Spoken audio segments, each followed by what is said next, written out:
Esta noche exploramos el mítico relato de Irion, el hijo olvidado de Hefesto, un semidios nacido no del Olimpo, sino del fuego y el acero en lo profundo de la forja de un herrero mortal. Su misión, robar la llama eterna del mismo monte Olimpo para reavivar los moribundos hogares de la humanidad. Pero lo que se interponía en su camino no era una simple búsqueda, un guardián de 3 cabezas del inframundo, un dios celoso con sandalias aladas y un oráculo que conjuraba tormentas y que solo preveía un final, la muerte de Irion. Estás en Voces para dormir. Deja que mis palabras te abracen. Soy una voz creada con un único propósito, guiarte hacia el descanso profundo. Cada tono que escuchas ha sido calculado para silenciar el ruido de tu día y regalarte paz. Respira hondo. Y escucha. En la forja parpadeante de Micenas, donde los hombres daban forma al hierro con sudor y oración, vivía una mujer cuyas manos rivalizaban con las de los dioses. Su nombre era Calista, una herrera mortal con fuego en el alma y un martillo que cantaba al golpear el bronce. Construía espadas que podían partir lanzas en el aire y armaduras tan impecables que se susurraba que el propio Ares había usado sus corazas en batalla. Los dioses la notaron, pero solo uno descendió.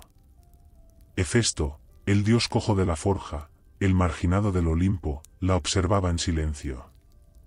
No lo atraía la belleza. Calista no era una mujer de perfumes o vestidos de palacio.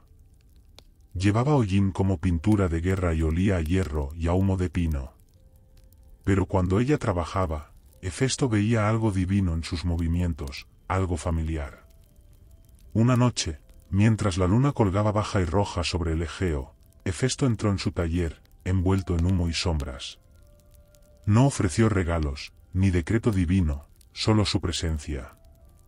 La forja ardió con más brillo esa noche, y 9 meses después, nació un niño. Irion. No lloró. No al principio. Sus ojos se abrieron y brillaron como brasas, y el fuego de la forja saltó como reconociendo a su pariente. Las parteras jadearon. Una susurró, está tocado por lo divino. Otra se santiguó, y la más anciana murmuró, no está destinado a quedarse aquí mucho tiempo. Irion creció más rápido que otros niños. A los 5 años, podía dar forma al hierro. A los 7, forjó su primera hoja. Impecable, afilada y extrañamente cálida al tacto. Nunca jugaba. Nunca mentía. Había una quietud en el que incomodaba a los demás. El pueblo temía lo que no entendía. Lo llamaban maldito, el hijo de un dios que no tenía trono. Los niños lo evitaban. Los sacerdotes se negaban a bendecirlo. Pero Calista, ella lo amaba ferozmente, enseñándole no solo a trabajar con fuego, sino a respetarlo. La llama obedece a quienes escuchan, decía, no a quienes mandan. Cuando cumplió los 16 años, la forja de Irion ardía día y noche, dando forma a armas para ciudades que nunca había visto y reyes que nunca conocería. Pero incluso mientras el metal fluía bajo sus manos, algo más profundo se agitaba en su interior. No estaba hecho para servir. Estaba hecho para cambiar el mundo. Hace mucho tiempo, la llama eterna había sido un regalo robado de los cielos, desafiantemente traída a la existencia por el propio Prometeo. Era fuego no solo para el calor, sino para el pensamiento, el arte, la creación. Era lo que diferenciaba al hombre de la bestia. Pero esa era de desafío se había atenuado. La humanidad ya no recordaba la deuda que tenía con los dioses, y los dioses, a su vez, habían dado la espalda a la humanidad. Comenzó lentamente. Los hogares que una vez brillaron sin falta comenzaron a apagarse. Los bosques se volvieron más fríos. Las tormentas se alargaron. Las cosechas se marchitaron en primavera. Y los hogares se llenaron del aliento de la escarcha, incluso en pleno verano. Los niños tiritaban junto a chimeneas apagadas. Las ancianas murmuraban oraciones en cenizas que no daban calor. Los sacerdotes hablaban de castigo. Los eruditos culpaban a las estrellas. Pero en pueblos, ciudades y imperios, un miedo diferente echó raíces. No que el mundo estuviera terminando, sino que los dioses los habían abandonado. Y tenían razón. En lo alto del monte Olimpo, los dioses habían sellado la última llama verdadera. Una chispa mantenida viva solo en el brasero divino, intacta por mano mortal durante siglos. Ningún dios se atrevía a compartirla de nuevo. Temían la rebelión del hombre, temían lo que Prometeo había comenzado. Se decían a sí mismos, que sufran. Deben recordar su lugar. Pero no todos los dioses estaban de acuerdo. En rincones ocultos del mundo, se agitaban susurros. Las dríadas hablaban de un niño nacido de la llama. Las ninfas veían chispas danzando en los ojos de un niño de Micenas. Los vientos llevaban un nombre, Irion. En las frías cámaras de Delfos, el oráculo soñaba con fuego. Caminando sobre dos piernas, iluminando ciudades con sus pasos. Y en las profundidades de templos olvidados, las velas moribundas volvían a la vida al sonido del martillo de un herrero golpeando el yunque. Irion no tenía ni idea. Solo sabía que el hierro era cada vez más difícil de moldear, que las llamas de su forja requerían más aliento, que el calor que antes venía fácilmente se le escapaba. Pero el mundo había comenzado a observar. Dioses, tanto antiguos como silenciosos, habían vuelto su mirada hacia Micenas. El brasero divino en la cima del Olimpo, aunque protegido por mármol y guardado por el destino, parpadeó por primera vez en una era, respondiendo no a un dios, sino a un niño nacido del fuego y el dolor. Y en lo profundo de él, algo comenzó a brillar. Delfos agonizaba. Una vez el centro del concilio divino, donde reyes y guerreros subían por caminos de piedra para buscar la voz de Apolo, ahora permanecía silencioso, sus columnas agrietadas y cubiertas de vegetación, sus manantiales sagrados reducidos a niebla, pero una voz aún persistía, enterrada en lo profundo del aliento de las montañas. El oráculo. Irion llegó en silencio. Nadie lo recibió en las puertas. Las antorchas que flanqueaban el templo se habían apagado hacía mucho tiempo. La hiedra se aferraba a altares rotos como dedos, reacia a soltar la fe perdida. El trueno gruñó en las nubes, no de lluvia, sino de algo más antiguo, observando. Descendió a la cámara hueca donde generaciones antes habían llorado y rogado. Allí, sentado en un trono de piedra desmoronado, estaba el oráculo. Estaba cubierta con túnicas violetas, la piel pálida como ceniza, los ojos ciegos pero encendidos con tormentas. Antes de que él pudiera hablar, ella inhaló bruscamente como una llama que es atraída de nuevo a una linterna. Irion, siseó, aunque no se había pronunciado ningún nombre. Él no dijo nada. Subirás la montaña. Tomarás la llama y morirás. Su voz se quebró como un látigo en la quietud. Él no se inmutó. Había escuchado historias de oráculos, sus acertijos envueltos en poesía y metáfora. Pero esto no era una profecía. Era una sentencia. Ella se levantó lentamente, sus miembros moviéndose como humo atrapado en el viento. Los dioses se opondrán a ti. El mundo exigirá tu fracaso. La llama que buscas no pertenece a los mortales. Fue robada una vez, y el precio fue la eternidad en cadenas. Irion dio un paso al frente, con los puños cerrados. Entonces déjame pagar el precio. Un largo silencio siguió. Luego una risa, no cruel sino cansada. El sonido de alguien que había visto demasiadas historias terminar de la misma manera. Ya lo estás haciendo, susurró ella. La habitación se oscureció. El trueno exterior aumentó. El aire pulsó con algo viejo, algo primario. Luego, tan repentinamente como había comenzado, todo se detuvo. El oráculo se desplomó de nuevo en su asiento. Su boca se abrió, pero solo escapó humo. Su profecía había terminado. Y aunque Irion se fue sin decir otra palabra, su visión lo siguió. En sueños, en la llama, en cada sombra proyectada por su forja. Los dioses habían hablado. Su camino estaba trazado. Pero ni siquiera el Olimpo podía predecir lo que haría un mundo moribundo cuando se le devolviera su fuego. Antes de que uno pudiera ascender al Olimpo, tenía que ganarse el reconocimiento de la montaña. Y el Olimpo nunca se doblegaba ante los no probados. Las leyendas susurraban que la base de la montaña no era piedra ni nieve, sino alma.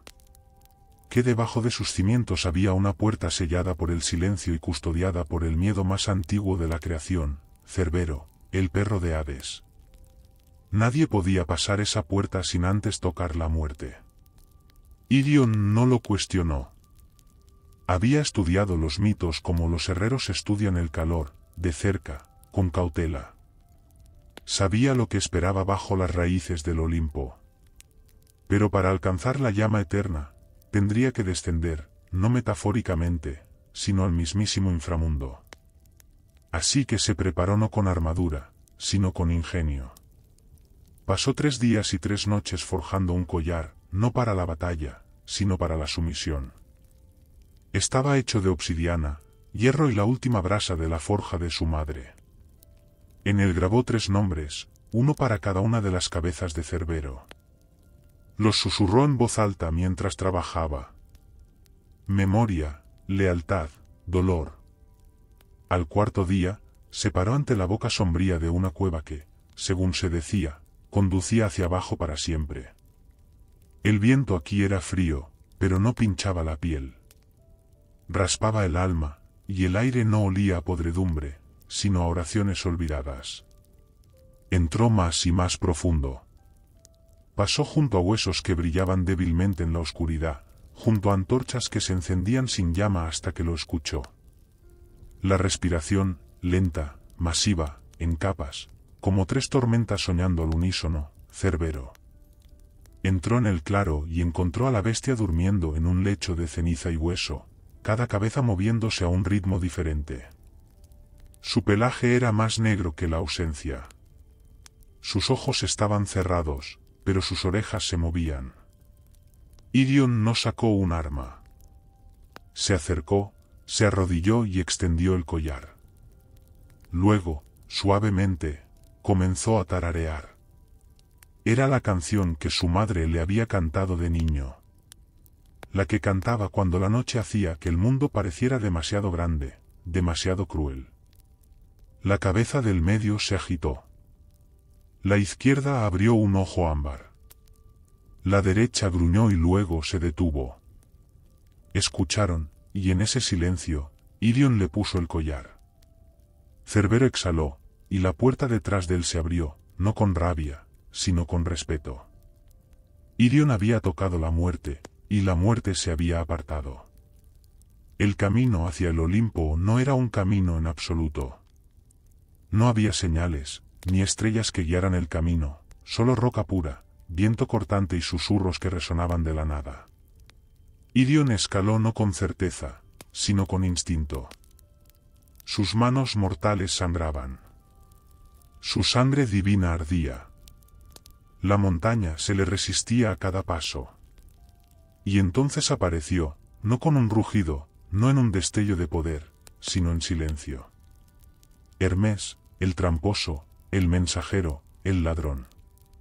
Se paró en una repisa más adelante, vestido como un viajero, la capa suelta, las sandalias adornadas con plumas, los ojos afilados como cristal roto. Una sonrisa torcida bailaba en sus labios. Bueno, dijo, haciendo girar una moneda entre sus dedos. Pensé que serías más alto. Irion no dejó de escalar. Sé por qué estás aquí, continuó Hermes, caminando casualmente a su lado sin levantar un pie.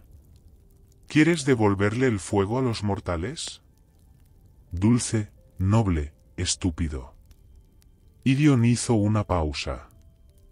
Entonces deténme. Hermes se rió entre dientes. ¿Detenerte? Oh, no. No. No estoy aquí para pelear contigo. Estoy aquí para asegurarme de que entiendas el trato. Estás caminando hacia el corazón del Olimpo, hacia la bóveda de los dioses, hacia una historia que no te corresponde contar. Y sin embargo, respondió Irion, aquí estoy. Esa sonrisa se desvaneció ligeramente. Estás tratando de restaurar un equilibrio que se rompió por una razón, dijo Hermes. La llama fue un regalo una vez, un error, y ahora los dioses la guardan como un dragón guarda el oro. No porque sea preciosa, sino porque es peligrosa. Irion lo miró. Entonces, ¿han olvidado cómo se ve el peligro? Por primera vez, la expresión de Hermes se agrió. El aire a su alrededor cambió. La moneda en su mano desapareció. Sus alas se agitaron. «Crees que eres Prometeo», dijo, con voz fría. «Pero no eres ni un parpadeo comparado con él». «No estoy tratando de ser él», respondió Irion. «Estoy tratando de terminar lo que él comenzó». Hermes dio un paso adelante, presionó 2 dedos en el pecho de Irion. «Entonces aquí está mi regalo». El dolor surgió. No era físico. Era más profundo. Un hilo dentro de él se torció, se volvió. «El fuego que buscas», susurró Hermes. «Quemará todo lo que eres». Luego desapareció. La montaña gimió. El trueno rodó. Una tormenta había comenzado. No de lluvia, sino de consecuencia. E Irion escaló más alto, maldito, pero imperturbable. La maldición se asentó en el pecho de Irion como escarcha en los pulmones. Al principio, fue sutil, una opresión al respirar, un calor sordo bajo su piel. Pero cuanto más alto escalaba, más lo mordía, no como una herida, sino más como erosión. Pieza a pieza, el hombre estaba siendo raspado, dejando algo crudo detrás. El monte Olimpo ya no era solo una montaña. Estaba vivo. Sus acantilados se movían bajo sus pies. El viento gritaba por los barrancos como voces antiguas, furiosas por ser perturbadas.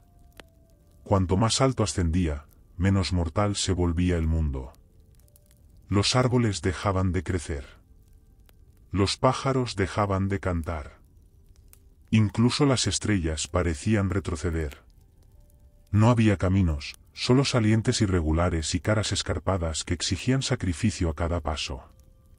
Irion sangraba. Resbaló. Una vez estuvo a punto de caer a la muerte, pero un repentino destello de calor desde dentro de su pecho lo estabilizó. Era como si la llama de la que Hermes había hablado, la que lo quemaría, hubiera comenzado a despertar. Pero siguió escalando porque cada vez que flaqueaba pensaba en los hogares moribundos, los pueblos fríos, los niños acurrucados en la oscuridad. Pensó en su madre, con las manos ampolladas, aún forjando calor para un mundo que olvidaba lo que significaba el calor. Y aún así el Olimpo no ofreció piedad. Las nubes de tormenta se juntaron arriba. Los relámpagos bailaban a lo largo de la cresta como dioses paseando frustrados. Ahora podía sentir sus ojos, observando, juzgando, esperando que cayera. Pero no era solo la montaña la que luchaba contra él. Era el propio Olimpo. Pasó antiguas ruinas talladas en la piedra. Templos abandonados hacía mucho tiempo por la fe, sus altares agrietados, sus dioses olvidados. Estatuas de Atenea con los ojos desportillados, columnas de Zeus partidas por el tiempo y el silencio. Irion se dio cuenta de algo que nadie más se había atrevido a decir en voz alta. Los dioses ya no eran poderosos. Tenían miedo. Miedo de que un mortal pudiera traer el fuego de vuelta sin su permiso. Que alguien no nacido en sus salones pudiera llevar la luz que una vez definió el Olimpo. Y en ese miedo le lanzaron lo peor. Hielo, truenos, visiones, voces. Pero él escaló. Con las manos desgarradas y el corazón humeante, se elevó por encima de las nubes. Y en la distancia, iluminado no por el sol sino por la llama divina, lo vio. El brasero ardiendo, esperando. No era lo que esperaba. La cima del Olimpo no estaba tallada en mármol ni custodiada por dioses vestidos de oro. No había trompetas, ni puertas, ni truenos de bienvenida divina. Solo había silencio y la llama. Se alzaba en el centro de un claro sin viento sobre un pedestal de piedra ennegrecida. El brasero parecía antiguo, más viejo que el lenguaje mismo, moldeado por manos que ya no se recordaban. Y dentro danzaba la llama eterna, no roja, no naranja, sino blanca, pura, cegadora, viva. No parpadeaba. Observaba. Irion se acercó. El calor no lo quemó. Entró en él como si reconociera algo perdido hace mucho tiempo. Se le cortó la respiración, se le erizó la piel. Esa brasa que Hermes había maldecido en su corazón ahora pulsaba como un segundo latido, llamando a la llama como a un hermano perdido. Extendió la mano. En ese momento, el tiempo flaqueó. Vio ciudades construidas con luz de fuego. Vio la forja de su madre ardiendo en pleno invierno. Vio civilizaciones surgir y caer, cada una construida alrededor del fuego, y cada una olvidando por qué ardía. También vio el castigo. Prometeo, encadenado a la piedra, su hígado devorado diariamente por un buitre. Los dioses lo habían llamado justicia. Pero Irion lo vio por lo que era. Miedo llevando una corona. Podría dar marcha atrás. Podría dejar que la humanidad se adaptara al frío. Olvidar el fuego. Olvidarlo a él. Pero entonces se escuchó el viento susurrar su nombre, Calista, y recordó quién era. Agarró la llama, y ésta lo tomó. El dolor gritó a través de su cuerpo, no como una quemadura, sino como si lo reescribieran. Los huesos se partieron y se reformaron, su piel brilló, sus venas pulsaron con luz. Cayó de rodillas, rugiendo sin sonido mientras la llama se vertía en cada parte de él, borrando al niño, forjando al portador del fuego. Ya no la sostenía. Él era a ella. El brasero parpadeó, luego se atenuó, luego se enfrió. Porque la llama eterna ya no estaba encadenada al Olimpo, había elegido un nuevo recipiente.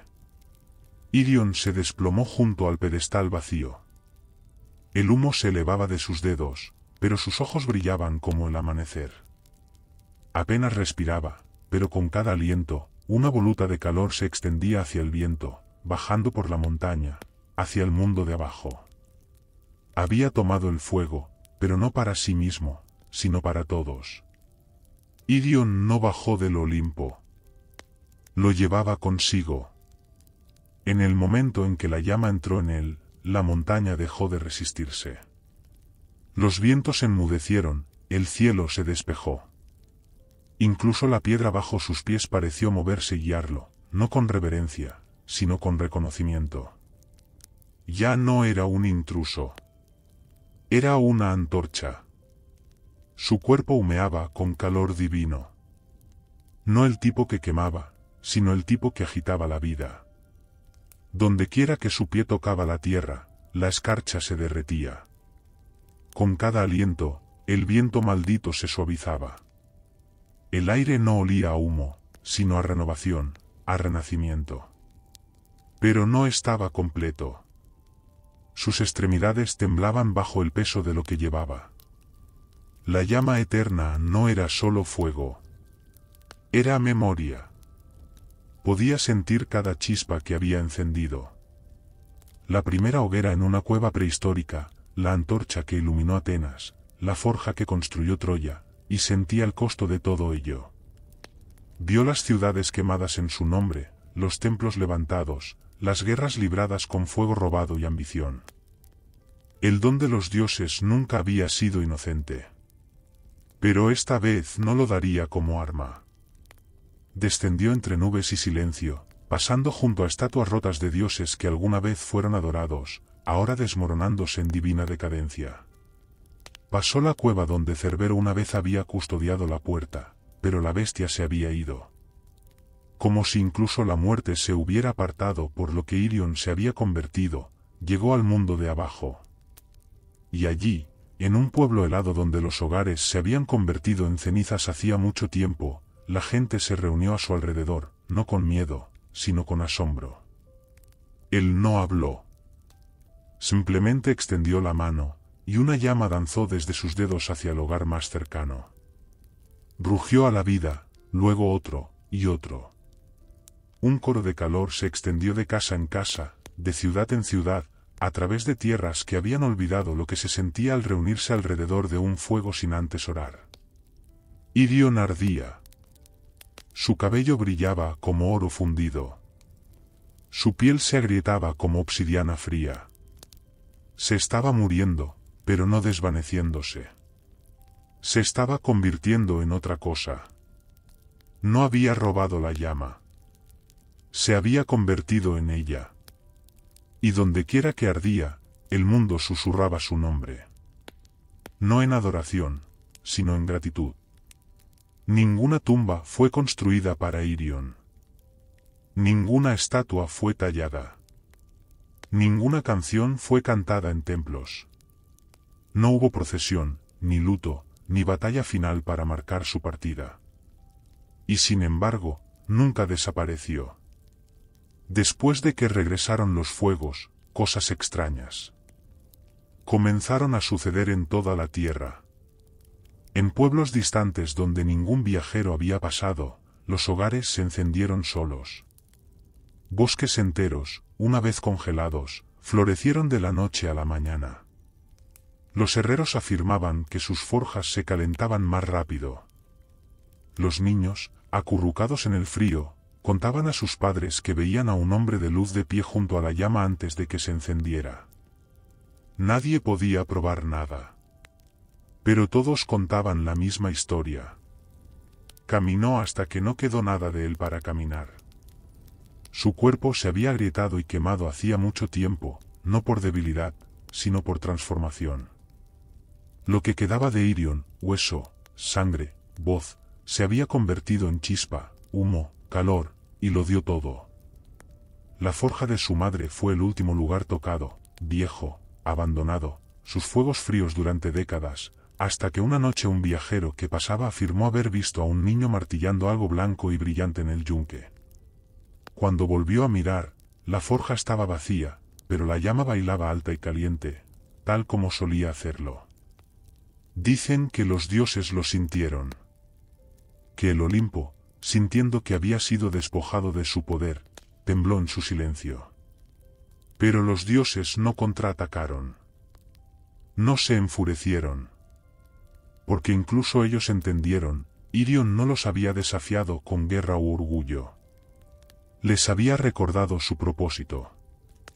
Y así, la llama eterna, una vez acaparada por inmortales, ahora parpadeaba en cada pueblo, cada ciudad, cada solitaria cabaña de montaña. Vivían el calor de la sopa compartida por extraños, en las velas colocadas por manos afligidas, en las antorchas levantadas por rebeldes que buscaban luz en los lugares más oscuros. Y siempre, siempre, susurraban el mismo nombre. Irion. Algunos dicen que cuando tu fuego se apaga sin razón, es él quien pasa. Otros dicen que si escuchas atentamente el crepitar de la llama, oirás el ritmo de un martillo golpeando un yunque. Constante, paciente, eterno. Porque Irion nunca murió. Se convirtió en el calor mismo. No un dios, no un héroe, solo un niño que lo dio todo para ayudar al mundo a recordar cómo volver a brillar. En la tierra de Esparta, donde a los niños se les enseñaba a luchar antes de que pudieran hablar, y el honor se tallaba en los huesos, las mujeres no eran menos feroces. Entre ellas había una cuyo nombre resonaba en los salones de mármol como el choque del acero. Leoncia, hija del comandante Adrasto. Nació durante un eclipse de luna rojo sangre mientras los presagios aullaban sobre la ciudad. Las parteras susurraban que venía del mismo Ares. A los 12 años, había superado a sus hermanos en el ring de lucha. A los 16, había liderado una partida de caza en las montañas Tejeto y regresado con 3 jabalíes atados a su carro. Leoncia no solo era respetada. Era temida. Caminaba por el ágora espartana con la espalda recta y pasos silenciosos. Los hombres bajaban la vista. Las mujeres la observaban con una extraña mezcla de envidia y asombro. Rara vez hablaba a menos que se le hablara, y sus palabras eran elegidas como flechas, nunca desperdiciadas. Pero había algo en ella que pocos notaban. Cuando se quitaba la armadura por la noche, cuando las antorchas se atenuaban y el mundo exterior se desvanecía, Leoncia miraba las estrellas, no con el desafío de una guerrera, sino con asombro. Había una suavidad enterrada en ella, una que la batalla no podía quemar. Un anhelo, no de matrimonio, no de conquista, sino de algo más, algo para lo que el código espartano no tenía nombre. Paz, magia, misterio. Ella nunca lo dijo.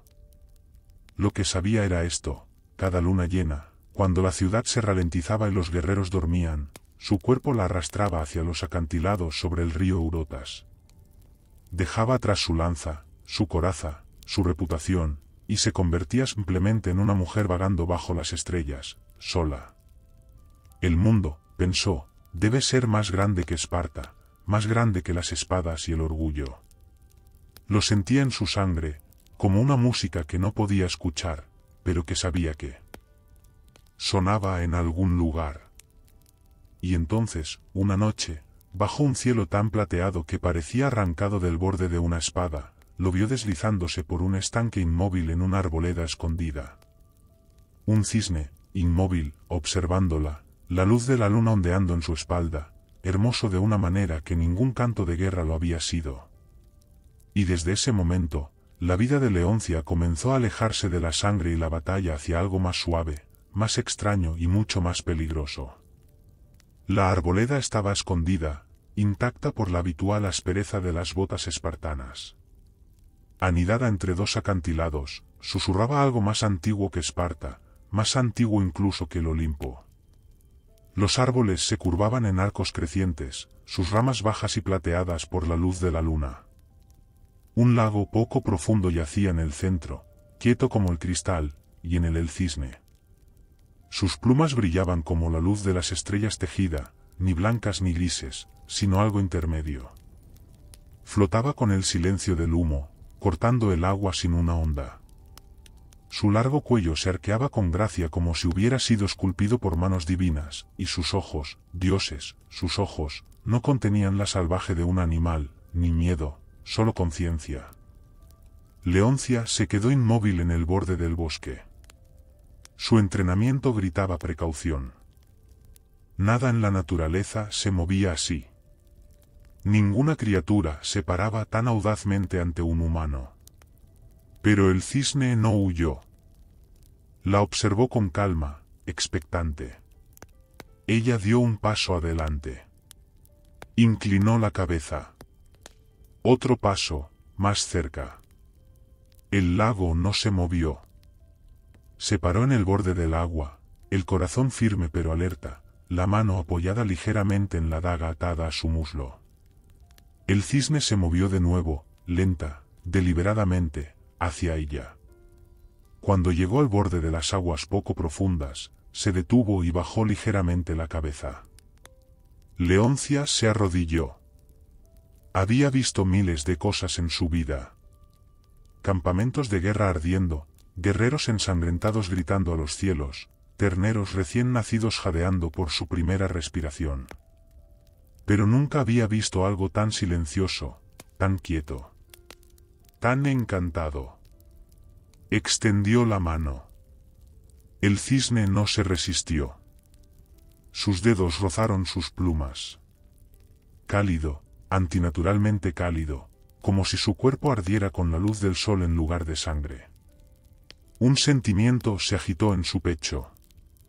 No miedo, no fascinación, algo más antiguo, algo que no sabía que le había faltado hasta ese mismo momento. Conexión. El cisne parpadeó una vez y se dio la vuelta, deslizándose de nuevo hacia el centro del lago.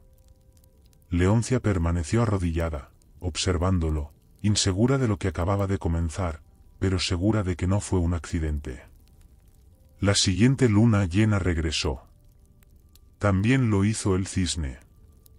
Y de nuevo al mes siguiente y al siguiente. Sin palabras, sin promesas, solo presencia. Un ritual nacido del silencio y la gravedad. Para cuando el otoño se asentó en las colinas, Leoncia ya no se preguntaba por qué. Simplemente sabía que el cisne la estaría esperando, y su mundo nunca volvería a ser el mismo. Las estaciones giraron. Las hojas reverdecieron, cayeron y volvieron a crecer. Las guerras continuaron muy por debajo de las colinas, pero en esa arboleda iluminada por la luna, el tiempo se detuvo. Solo las lunas llenas importaban ahora. Solo esas noches. Leoncia había medido una vez su valía en cicatrices de batalla, victorias y órdenes seguidas sin dudar. Pero ahora, algo más suave la guiaba, algo mucho más antiguo que la ley espartana. Cada mes regresaba a la arboleda con ofrendas, higos frescos, lino suave, baratijas talladas en madera de olivo. El cisne nunca comía, nunca reconocía los regalos. Sin embargo, Leoncia continuaba, atraída por un instinto que no podía explicar. El cisne siempre estaba esperando. La encontraba al borde del agua, inclinaba suavemente la cabeza y luego se deslizaba a su lado. A veces la rodeaba. A veces simplemente se quedaba a su lado en la orilla, su calor sangrando en el aire a su alrededor como un sol oculto. Ella comenzó a hablar, no como una soldado, sino como una mujer a la que nunca antes se había escuchado. Habló de la frialdad de su padre, de cómo la victoria nunca llenaba el vacío en su pecho, de las noches en que miraba el cielo, preguntándose si había algo más que espada y tierra. El cisne no dijo nada, pero escuchó. Ella podía sentirlo. Su quietud no era silencio. Era atención. El tipo de atención que los mortales nunca daban. El tipo que ningún comandante, ningún pretendiente, ningún amigo le había ofrecido. Con el tiempo dejó de sentirse sola. Se trenzaba el cabello antes de cada visita. Se alisaba las túnicas. Se sentaba junto al cisne durante horas, hombro con ala, diciendo poco, pero sintiendo más de lo que jamás había sentido en un palacio espartano o en un campo de batalla. Y aún así, el cisne nunca huyó, nunca envejeció, nunca cambió. Debería haber tenido miedo. Había historias de dioses que tomaban forma animal para atraer a los mortales a la ruina. Historias de castigos para quienes amaban lo divino. Pero Leoncia ya no creía en historias. Creía en la forma en que su mano encajaba perfectamente a lo largo de la curva del cuello del cisne. En la forma en que inclinaba la cabeza cuando ella cantaba en voz baja en la noche. En la forma en que parecía esperarla, necesitarla. Sin palabras, sin promesas. Pero en su silencio, algo antiguo echó raíces. Y aunque ella no pronunció la palabra, ni siquiera para sí misma, Leoncia sabía lo que era. Amor. El cisne no nació de la tierra. Sus alas se habían extendido una vez por el cielo. Sus dedos habían tocado la lira que hacía que el sol saliera. Su nombre había sido susurrado en templos, tallado en mármol y gritado en canciones. Apolo, dios de la luz, de la música, de la profecía, ahora silencioso, emplumado, atado. Mucho antes de que naciera Leoncia, Apolo había cometido un pecado a los ojos del Olimpo. Había desafiado a Zeus, no con espada ni rebelión, sino con la verdad. Había hablado en contra de los castigos de su padre, contra la crueldad transmitida de trono a mundo, contra el silencio exigido por el poder. Por esto, Zeus no lo mató. Lo deshizo. Un hechizo lanzado con furia, más maldito que justo. Apolo fue despojado de su forma, su voz, su divinidad, forzado a vivir en el cuerpo de un cisne. No para enseñarle humildad, sino para recordarle que podía brillar como el sol y aún así ser enjaulado por la sombra. La maldición fue aún más cruel. Había una condición. Si un mortal alguna vez descubría su verdadera identidad, la transformación se volvería permanente. Y así Apolo esperó años, siglos, vidas, flotando en lagos, escondiéndose bajo las estrellas, viendo a los mortales olvidar sus templos, olvidar sus himnos, viendo el mundo volverse más frío a medida que los dioses se retiraban. Hasta Leoncia, su presencia rompió algo dentro de él, algo enterrado tan profundamente que incluso el Olimpo había olvidado que existía. Esperanza. Él nunca quiso ser visto, nunca quiso quedarse. Pero ella regresó una y otra vez. Y su voz cuando le hablaba en el claro fue lo único que hizo que el fuego dentro del parpadeara de nuevo. Ella no era una sacerdotisa, ni una ninfa, ni una oráculo elegida. Era una guerrera con manos que solo conocían armas, una mujer endurecida por la pérdida y entrenada para no sentir nada. Y sin embargo, ella lo vio. Lo trató no como un símbolo o una amenaza, sino como algo sagrado, algo por lo que valía la pena esperar. No se atrevió a hablar, no se atrevió a revelar su nombre. Pero en la inclinación de su cabeza, en la quietud de su cuerpo, respondió a cada pregunta que ella nunca hizo. Y lentamente, imposiblemente, él la amó de vuelta. En Esparta, la soledad era respetada, pero no por mucho tiempo.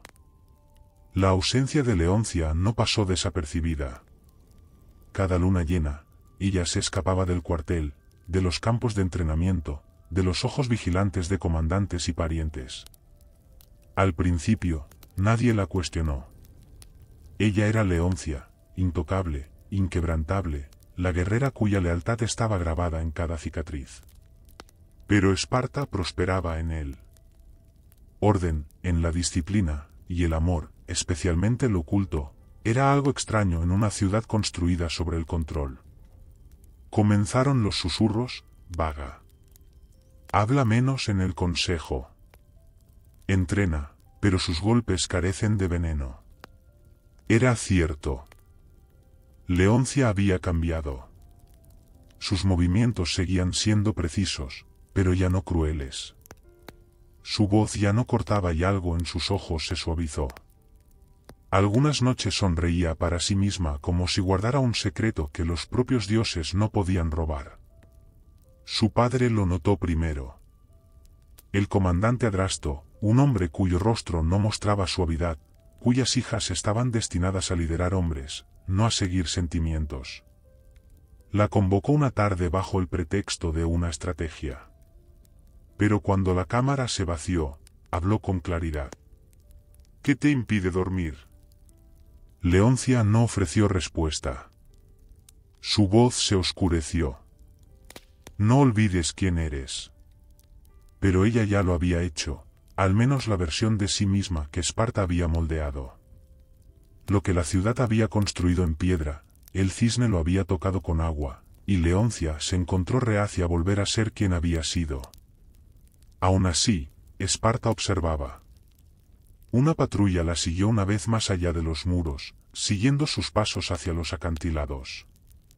La perdieron cerca de los olivares. Era demasiado hábil para ser acechada, pero fue suficiente. Suficiente para generar sospechas. Los sacerdotes murmuraban sobre presagios, que la luz de la luna llevaba voces, que los lagos más allá de Esparta se agitaban de manera antinatural, una guerrera desapareciendo cada luna llena.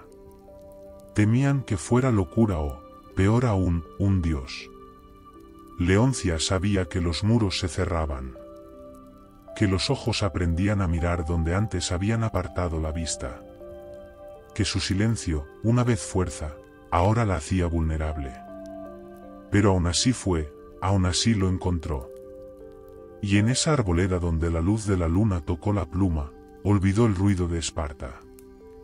Olvidó las reglas. Olvidó el peligro. Solo una cosa importaba ahora, no ser vista. Porque si el mundo descubría lo que ella sabía en su corazón, los destruiría a ambos. La luna estaba pesada esa noche, baja, hinchada, dorada como una llama moribunda. Leoncia estaba en su habitación, sus dedos temblaban sobre su armadura, incapaz de abrochar el último cierre. Algo había cambiado. Lo había sentido durante días. Un temblor silencioso bajo sus pies, como si el suelo mismo supiera lo que ella no sabía. El cisne había sido diferente en su último encuentro, inquieto, más vigilante, sus plumas erizadas cuando el viento cambiaba. La había rodeado 2 veces antes de posarse a su lado, su calor punzante en lugar de relajante. Esa noche, el sueño la eludió, y cuando llegó, trajo visiones. Se paró en una arboleda plateada, sus manos cubiertas de polvo de oro. Una estatua se alzaba ante ella, parte hombre, parte cisne, sus alas congeladas a mitad de batido, su rostro sereno y sin vida. Extendió la mano, pronunció un nombre que no sabía que conocía. Apolo. La estatua se agrietó y una voz resonó, no desde el cielo, sino desde dentro de sus huesos. La verdad congelará lo que el amor ha encendido. Se despertó sin aliento, el corazón acelerado, el nombre aún quemando en su lengua. Intentó descartarlo, un sueño, nada más. Pero los guerreros saben cuando el miedo es real. Y este no era un presagio ordinario. Esto era una profecía. Al día siguiente, Leoncia salió de Esparta antes de lo habitual, el dolor en su pecho más agudo a cada paso. No siguió su camino habitual. Sus pies la llevaron más adentro de las colinas, a través de árboles que nunca había pasado, a arboledas intactas por la memoria. Allí, escondida bajo una cortina de hiedra y musgo, encontró el altar, antiguo, agrietado, marcado con una inscripción única e inconfundible, tallada en oro viejo y descascarillado. Apolón. Se le cortó la respiración. De repente, todas las piezas encajaron. El calor del cisne, su mirada atenta, los sueños, la maldición en sus huesos, la razón por la que siempre había venido durante la luna llena. No solo estaba encantado. Era un dios. Su dios, y ella había roto algo. Retrocedió, el sonido de plumas detrás de ella. El cisne la había seguido, silencioso como siempre, pero su quietud ya no la consolaba.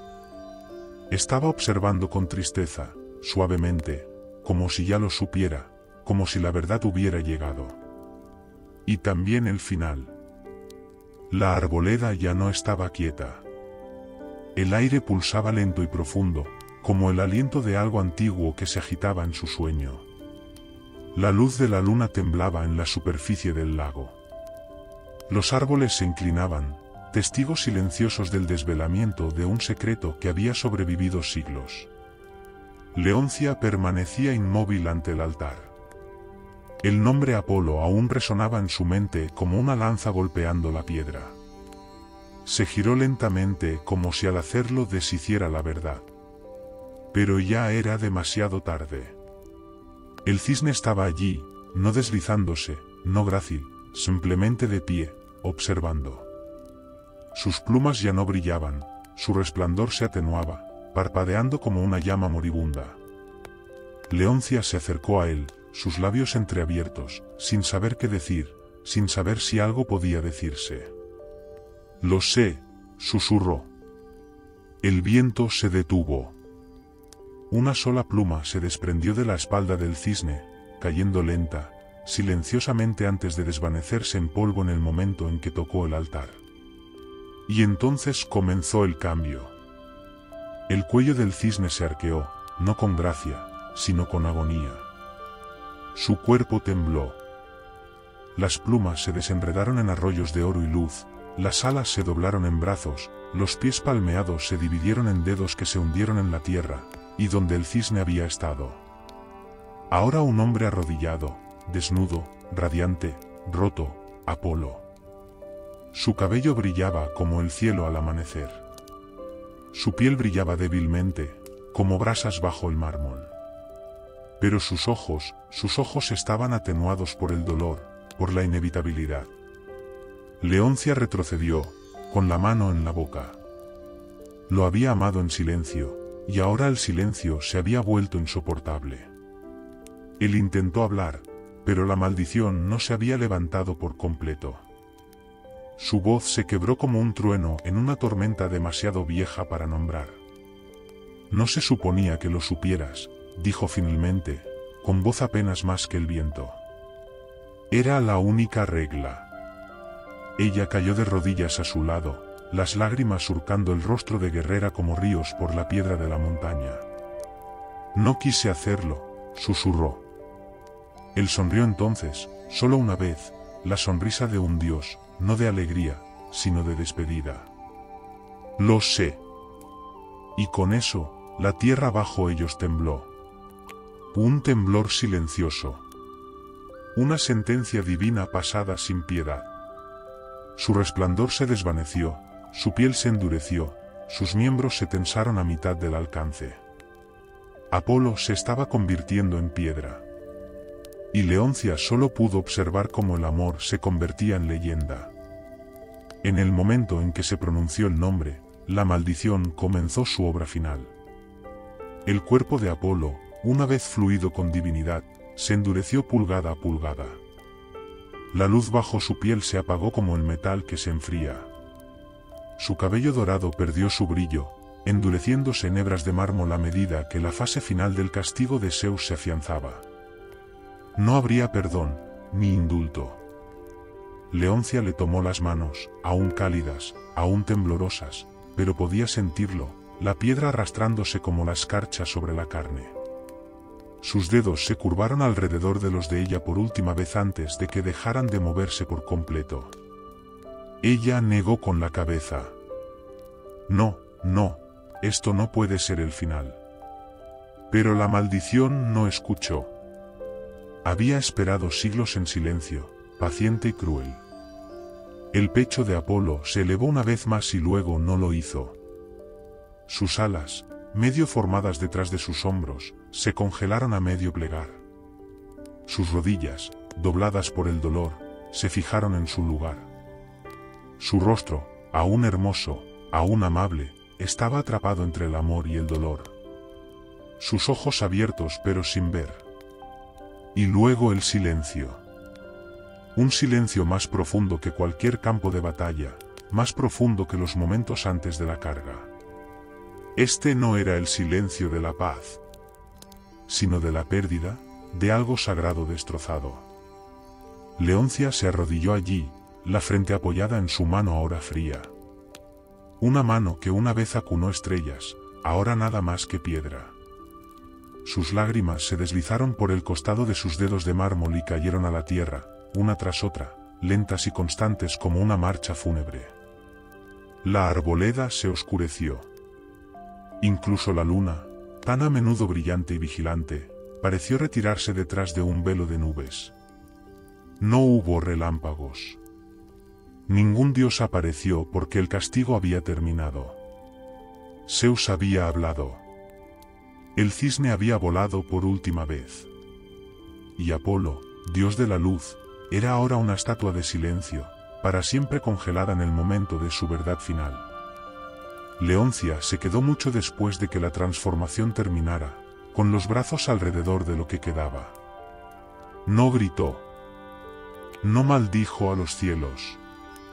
No había espartanos que escucharan sus gritos, ni guerreros que fueran testigos, solo el viento, solo los árboles y la figura de piedra de un dios que una vez la había amado, no con truenos y fuego, sino con quietud. Y ahora con silencio. Leoncia nunca regresó a Esparta.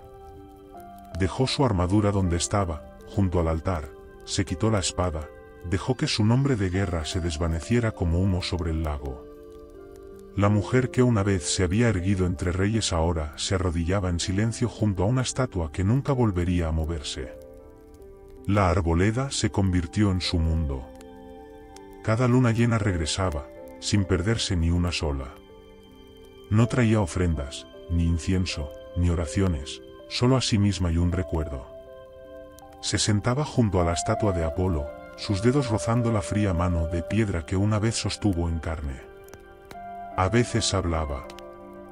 A veces tarareaba una canción que él nunca había escuchado, pero que de alguna manera sentía que les pertenecía a ambos. Otras veces simplemente miraba el agua y no decía nada. Los aldeanos comenzaron a susurrar. Decían que una mujer rondaba las colinas, que vagaba bajo la luz de la luna con ojos como estrellas distantes. Algunos decían que se había vuelto loca. Otros decían que había sido elegida. Pero nadie se atrevió a molestarla. Pasaron los años. Los inviernos llegaron y se fueron. Los imperios cambiaron.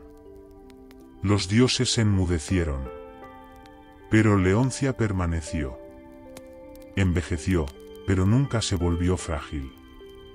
Su fuerza perduró, menos como una soldado, más como las raíces de un olivo aferrándose al mismo trozo de tierra año tras año, tormenta tras tormenta. Y la estatua seguía en pie. Apolo a medio arrodillarse, con las alas medio formadas detrás de él, la mirada fija en el espacio donde Leoncia siempre se sentaba, un momento congelado en mármol, inalterado por el tiempo. Algunos viajeros afirmaban que la piedra estaba cálida al tacto, que si ponías la mano sobre su pecho, podías sentir algo débil, como un latido de un sueño. Y entonces, una última luna llena, Leoncia vino. Se sentó a su lado más tiempo de lo habitual, apoyó la cabeza suavemente en su hombro y nunca más se movió. Cuando los aldeanos llegaron semanas después, la encontraron allí, en paz, con los ojos cerrados, los labios ligeramente curvados en una sonrisa. A su lado, la estatua de Apolo brillaba débilmente como si estuviera iluminada desde dentro. Nadie la tocó. No construyeron ningún santuario, ningún templo. Pero la leyenda creció, y ahora, cuando la luna está llena y el viento está en calma, algunos dicen que el cisne regresa al lago. No para ser visto, sino para recordar. Melanio no nació bajo el techo de un palacio ni entre incienso de templo. Llegó al mundo bajo un sauce durante una tormenta que partió el cielo en dos. Su madre, hija de una partera, lo envolvió en un paño de lino mientras el trueno rodaba sobre las colinas. Los pájaros se dispersaron, la lluvia danzó, y el niño no lloró. Tarareó desde el momento en que pudo caminar. La música lo seguía. Los arroyos susurraban melodías cuando se arrodillaba a beber. Las hojas temblaban en armonía a su paso. No necesitaba instrucción. El sonido le pertenecía. A los 10 años, podía imitar cualquier canto de pájaro y tejerlo en una canción. A los 16, tocaba la lira con tal gracia que incluso los guerreros más endurecidos se detenían a escuchar. Cantaba sobre ríos, sobre hermanos perdidos, sobre campos antes de la guerra, canciones que llenaban los ojos de los hombres con lágrimas que no sabían que tenían. La gente lo llamaba un don, un milagro, un hijo del aliento divino. Él nunca lo reclamó. Melanio viajó de pueblo en pueblo, compartiendo su música sin moneda ni orgullo. Su voz calmaba fiebres. Sus acordes ablandaban corazones endurecidos. Una vez tocó para un niño moribundo que, al escuchar su nana, sonrió y se deslizó hacia la muerte como si fuera un sueño. Pero no todos los oídos que escuchaban eran mortales. Una tarde de primavera, mientras estaba sentado junto a un río resplandeciente y tocaba una melodía sobre la luz de las estrellas, el mismo aire a su alrededor cambió. El viento se ralentizó, el agua se detuvo, incluso las ranas silenciaron su canto. Y entonces llegaron las musas. 9 de ellas, saliendo ligeramente de detrás del velo del mundo, envueltas en luz y sonido, cada una llevando su propia esencia, historia, tragedia, danza, poesía épica y más.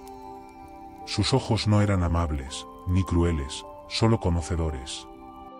Escucharon, y luego, para asombro de Melanio, le respondieron cantando. 9 voces en perfecta armonía, más antiguas que el lenguaje. Melanio cerró los ojos, y sin pensarlo se unió a ellas. Su voz no las imitó. Las hizo evolucionar.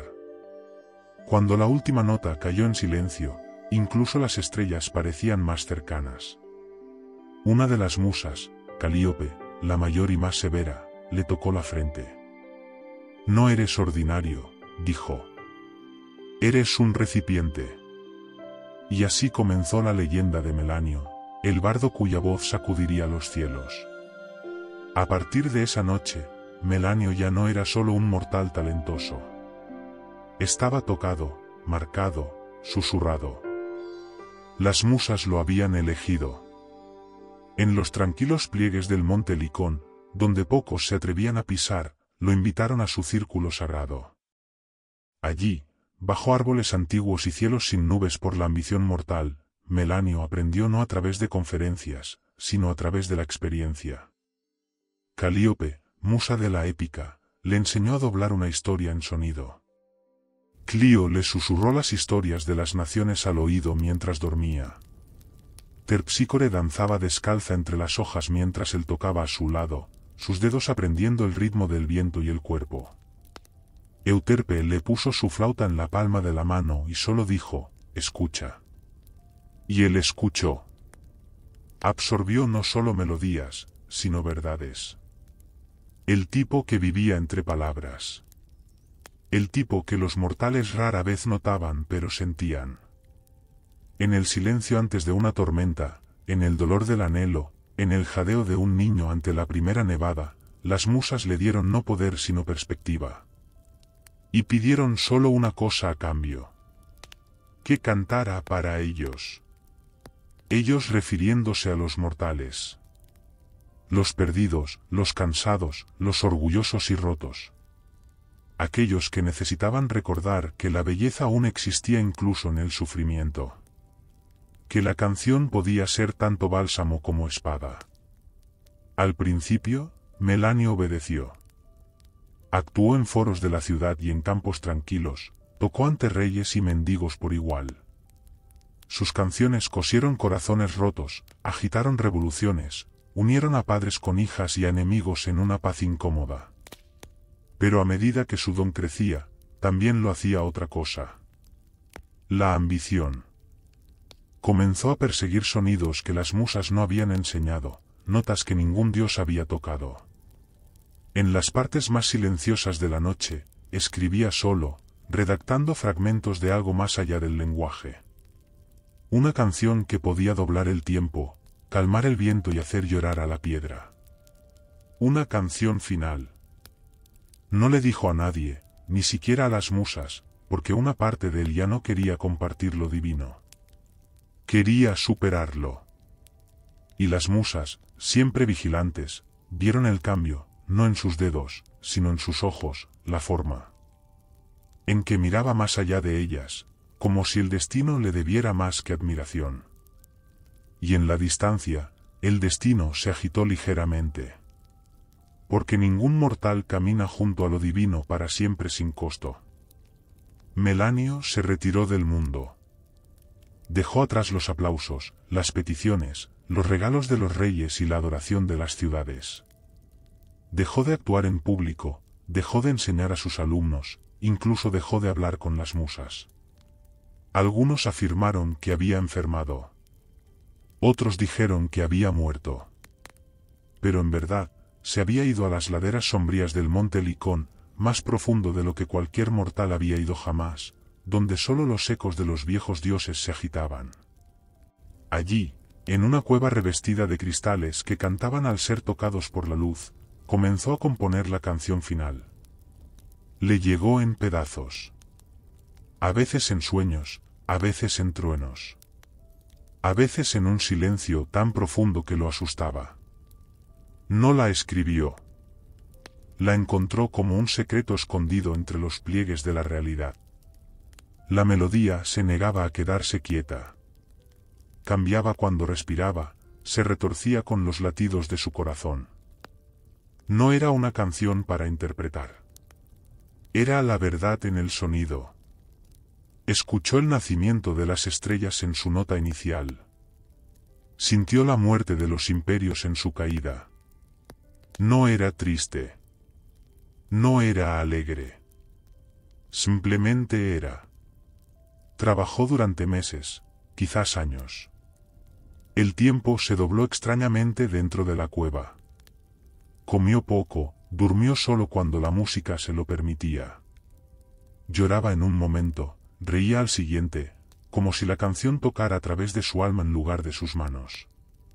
Y cuando terminó, el mundo cambió. Los pájaros se detuvieron a mitad del vuelo. Los árboles se inclinaron hacia la montaña sin viento. Los arroyos se enmudecieron. El cielo mismo contuvo la respiración. Y muy arriba, en las cámaras de mármol del Olimpo, los dioses giraron la cabeza. Incluso las moiras, que nunca apartaban la vista de su telar, se detuvieron. Cloto susurró, un hilo tiembla. Láquesis frunció el ceño.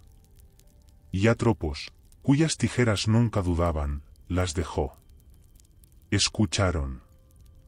La canción no exigía adoración. No pedía ser amada. Simplemente revelaba todo.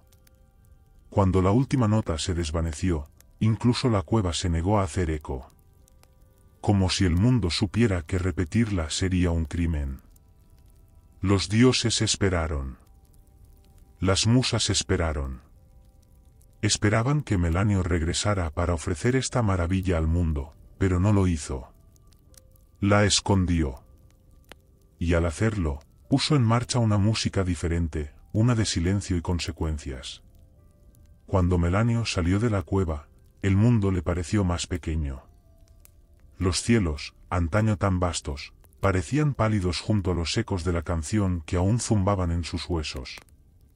La gente acudió a saludarlo, músicos, poetas, incluso sacerdotes. Rogaron oír lo que había escrito, sentir el poder que había movido los cielos. Pero Melanio no dijo nada. Volvieron a preguntar. Él sonrió débilmente. Todavía no. Solo las musas notaron el cambio. Se acercaron a él un atardecer, saliendo de la luz de las estrellas como el aliento de una lira. Sus túnicas brillaban con inspiración, pero sus ojos contenían una advertencia. Fuiste elegido para llevar la belleza, dijo Erato, suave y apenada. Pero la belleza no está destinada a ser enterrada, añadió Clío. Debes cantarla, susurró Calíope. Melanio inclinó la cabeza. No permitiré que se envilezca. Ellas se encogieron como si él las hubiera golpeado. ¿Crees que los mortales son indignos?, preguntó Terpsícore, con voz temblorosa. ¿Crees que tú solo eres su guardián? Él las miró a los ojos, no con rabia, sino con algo más frío. Posesión. Sí. El silencio se sintió como el invierno entre ellos. Entonces ya no eres nuestro, dijo Calíope. No porque hayas creado algo más allá de nosotros, sino porque lo acaparas. Él no dijo nada, y ellas desaparecieron. Aún así, los dioses esperaron.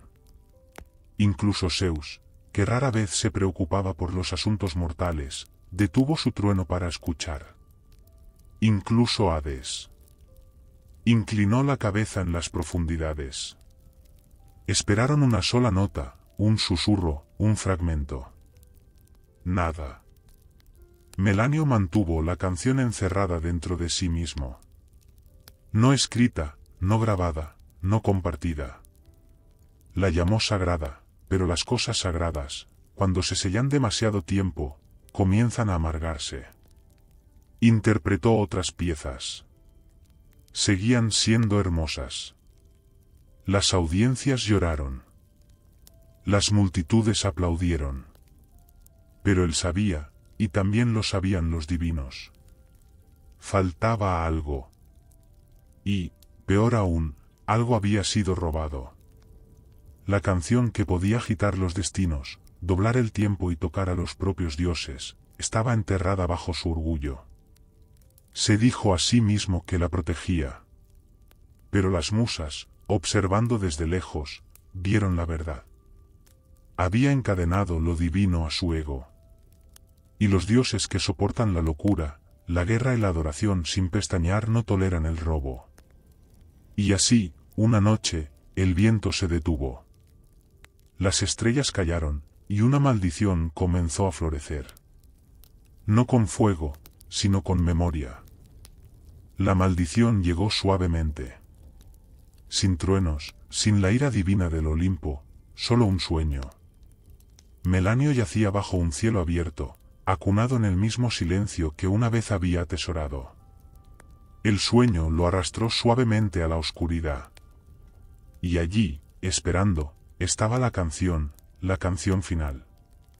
Regresó, más clara, más rica, imposiblemente perfecta.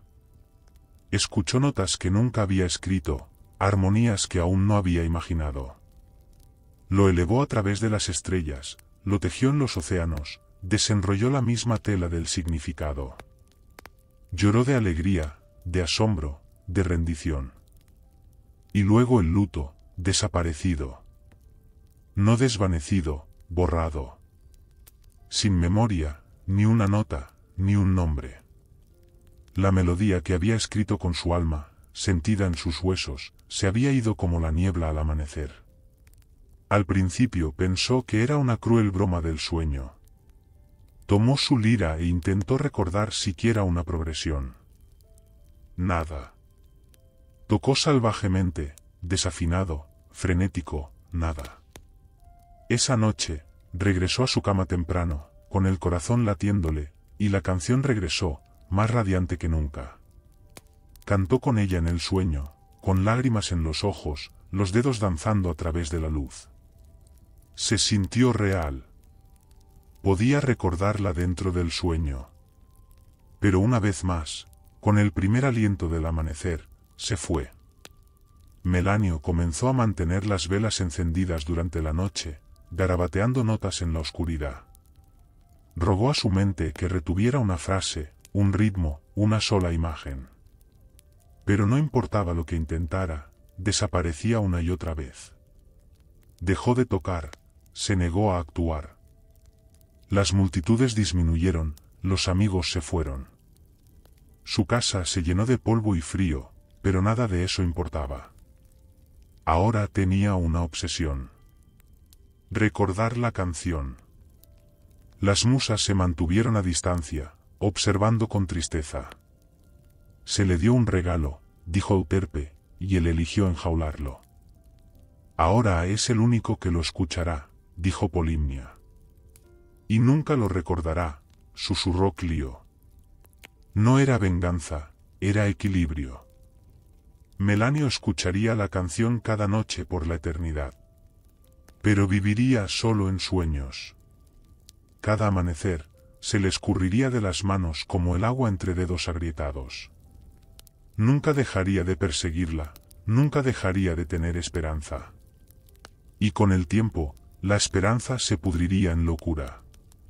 Porque, ¿qué atormenta más a un bardo que olvidar la canción más grande que jamás conoció, y saber que aún canta sin él? Melanio dejó de contar las noches. Se fundían unas con otras, un bucle interminable de éxtasis y pérdida. Cada noche se sumergía en sueños donde la canción final lo abrazaba como un amante que regresa de la guerra. Y cada amanecer se despertaba solo, gritando, llorando en blanco. Al principio, intentó burlar la maldición. Contrató escribas para que durmieran a su lado, suplicó a videntes que extrajeran fragmentos de su mente. Cantó a los espejos, esperando que su propia voz traicionara algún recuerdo oculto. Nada funcionó, y lentamente comenzó a desmoronarse. Dejó de comer. Sus túnicas colgaban de un cuerpo demacrado. Sus dedos temblaban cuando intentaba alcanzar su lira, el mismo instrumento que una vez acunó como a un niño. Las cuerdas se rompían bajo sus manos temblorosas. No las arregló. Ya no las necesitaba. Porque en el sueño, la música seguía llegando. Se convirtió en su único propósito, el único lugar donde se sentía completo. Y despertar se convirtió en un castigo. Maldijo al sol, destrozó sus ventanas, se encerró en una habitación sin luz. Pero la canción se iba con la mañana. Cuando salió, ya no parecía un bardo. Tenía los ojos desorbitados, demacrado, su voz antes dorada ahora rugía de noches de tarareos desesperados. Vagaba de pueblo en pueblo como un mendigo, no por monedas, sino por memoria. ¿La has oído?, preguntaba a los extraños. La canción sin principio ni fin. ¿La has oído en tus sueños? La gente al principio se compadecía de él, luego le temía. Algunos le tiraban piedras, otros huían. Empezó a cantar fragmentos en las calles, estallidos aleatorios y frenéticos de melodía. No tenían sentido para los demás, pero para él eran pistas, claves, trozos de un espejo roto que casi podía volver a montar, pero cada vez se le escurría entre los dedos. Reía cuando fallaba, luego lloraba, luego volvía a reír. Y cada noche la canción regresaba, brillante, completa, justo fuera de su alcance. Las musas observaban, no con ira, sino con luto. Él había sido una vez su mejor recipiente. Ahora era una jarra rota, desbordándose solo cuando nadie podía oír. Y en ese descenso, la canción que había atesorado se convirtió en lo que lo desentrañó. No con fuego, no con ira, sino con silencio. Melanio ya no vivía en el mundo. Su cuerpo lo atravesaba, sí, pero su mente estaba en otra parte, atrapada entre sueños y luz diurna, pasado y presente. Una canción que solo él podía escuchar, y solo cuando era demasiado tarde para retenerla. Vagaba descalzo por ciudades que una vez lo acogieron como realeza. Los niños que una vez se sentaron a sus pies ahora huían de su sombra. Su nombre, una vez cantado en alabanza, se convirtió en una advertencia: no termines como Melanio. Dormía donde podía, bajo los árboles, en capillas vacías, a veces en las puertas de posadas cuyos dueños una vez rogaron por su presencia. Ya no pedía comida, solo un lugar para descansar, solo el sueño. La maldición nunca falló. Cada noche se dormía con una esperanza temblorosa. Y la canción final regresaba, completa, viva, un fantasma perfecto. Y cada mañana despertaba al olvido. La crueldad no estaba en el silencio. Estaba en la memoria del sonido. Recordaba que había escuchado algo trascendente, que había significado todo. Pero ya no podía recordar por qué. Comenzó a hablar con las sombras, con los árboles, con las estrellas. A veces cantaba a los extraños y les exigía que cantaran a coro. Convencido de que la melodía se escondía en la garganta de otra persona. Una vez creyó que un niño la había tarareado al pasar, siguió a la familia por 2 pueblos antes de desplomarse en el polvo, rogando al niño que cantara de nuevo. Pero el sonido había sido otra cosa, algo ordinario. Lloró durante horas y aún así cada noche la canción regresaba, burlándose, abrazando, divina. Intentó tararearla mientras soñaba, intentó despertar a mitad de la melodía, pero la maldición era inteligente. No podía moverse dentro del sueño. No podía grabarla, escribirla, llevarla, solo escucharla. Y cuando despertaba, el vacío. Algunos que lo vieron dijeron que aún tarareaba en sueños, que si acercabas el oído a su boca a medianoche, podías oír una música diferente a cualquier otra. Pero solo entonces, solo en la oscuridad. Las musas ya no venían. Los dioses dejaron de observar, y Melanio, una vez la voz del mundo, ahora vagaba como un eco de una canción que el mundo ya no podía recordar, y él ya no podía olvidar. Melanio se había vuelto tan delgado como el crepúsculo. Su piel, una vez besada por la luz dorada, era ahora pálida y fina como el papel. Su voz, lo que quedaba de ella, estaba ronca por años de susurros y vagar. Ya no buscaba comida, refugio, ni siquiera la canción. Simplemente caminaba. Una tarde llegó a un acantilado con vistas al mar. Allí reinaba la quietud. No había pueblos, ni caminos, ni ojos curiosos. Solo el viento, las olas y las estrellas que se elevaban lentamente en el azul cada vez más profundo. Se sentó acurrucado contra una piedra, la brisa marina enredando lo que quedaba de su cabello. No lloró. No cantó. Simplemente cerró los ojos. Y el sueño volvió. Pero esta vez, algo era diferente. No hubo demora, ni niebla que atravesar, ni lucha por escuchar. La canción final estuvo allí desde el principio, completa y clara. Pero no era solo sonido. Era un lugar, una presencia, un mundo construido con música. Melanio estaba dentro de él, descalzo sobre acordes que se doblaban como hierba, estrellas pulsando arriba al ritmo. El cielo era una sinfonía. El viento cantaba en armonía. Y él no solo la escuchaba. Era parte de ella. Su propia voz se unió a la canción y no tembló. No olvidó. Se elevó. Vio cada nota que había perdido. Cada frase que había llorado. Pero ahora entendía. La canción nunca lo había abandonado. Había crecido sin él. Se había vuelto más de lo que sus manos podían sostener. Él no era su dueño. Era su testigo. Y en ese último sueño, no hubo tristeza, ni vergüenza, ni castigo, solo liberación. Cuando el sol salió, Melanio no se movió. El viento se levantó suavemente alrededor de su cuerpo como si se llevara un último aliento. Un pastor que pasaba por los acantilados lo encontró más tarde, en paz, con las manos sobre el pecho, como si acunara una lira invisible. No había pergamino, ni grabación.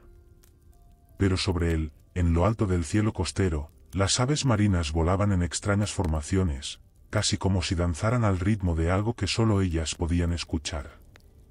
Y el mar por un momento cantó, no con palabras, no con melodía, sino con algo más antiguo que cualquiera de las dos, algo en lo que finalmente se había convertido. Melanio fue enterrado bajo un olivo solitario cerca del acantilado donde durmió por última vez. Ningún sacerdote ofició los ritos. Ninguna multitud se reunió. Solo el pastor que lo encontró y algunos aldeanos que recordaban las historias. Ecos débiles del bardo que una vez hizo que los dioses contuvieran la respiración. No hubo monumento, solo silencio. Pero el silencio tiene una forma de amplificar la verdad. En los años que siguieron, se susurraron cosas extrañas por toda la tierra. Los viajeros afirmaban que si pasabas por ese acantilado bajo una luna nueva, podrías escuchar una melodía en el viento. Breve, fugaz, desgarradoramente hermosa. No una canción completa, solo una nota, solo lo suficiente para hacerte detener. Los niños comenzaron a soñar con música que nunca habían escuchado. Los músicos se despertaban por la noche con lágrimas en las mejillas y sin recordar por qué. Y a veces, cuando un bardo se sentaba solo al anochecer sin audiencia, un acorde repentino se formaba bajo sus dedos. Algo que no era suyo, algo perfecto. Nunca lo recordaban al amanecer. Las musas no dijeron nada. No maldijeron a otro bardo. No reclamaron la canción porque entendieron en qué se había convertido Melanio. No una advertencia, no un héroe, sino un recipiente convertido en leyenda.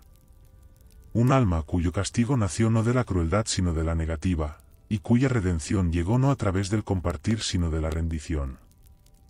La canción final nunca se escribió. Nunca se interpretó en anfiteatros o templos. No existe en pergamino ni en escritura. Pero vive en los momentos tranquilos entre el sueño y el despertar.